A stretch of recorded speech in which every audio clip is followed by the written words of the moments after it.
Hello, ഞാനിന്ന് ചൂരമീനിൻ്റെ fry ഉണ്ടാക്കാൻ പോവുകയാണ്. അപ്പോൾ അതിനാവശ്യമായിട്ട് വേണ്ടത് ചൂരമീൻ നന്നായിട്ട് കഴുകി വൃത്തിയാക്കി വെച്ചിരിക്കുന്നത്. പിന്നെ അതിൽ കുറച്ച് സോൾട്ട് ആവശ്യത്തിന് ചേർക്കണം. സോൾട്ട് ഞാനിവിടെ കുറച്ച് മാത്രമാണ് എടുത്തിട്ടുള്ളത്.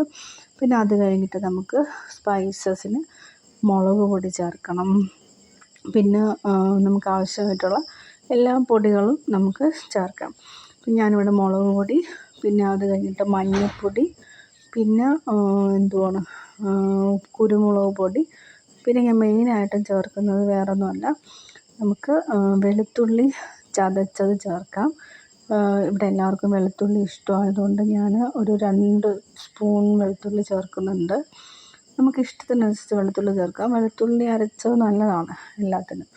അപ്പോൾ ഞാൻ അത് പിന്നെ അത് കഴിഞ്ഞിട്ടാണ് ഞാൻ പെപ്പർ ചേർത്ത് എല്ലാം കൂടെ നന്നായിട്ട് മിക്സ് ചെയ്തിട്ട് പാനിൽ നന്നായിട്ട് എണ്ണ ചൂടാക്കി നമുക്ക് ഫ്രൈ ചെയ്തെടുക്കാം.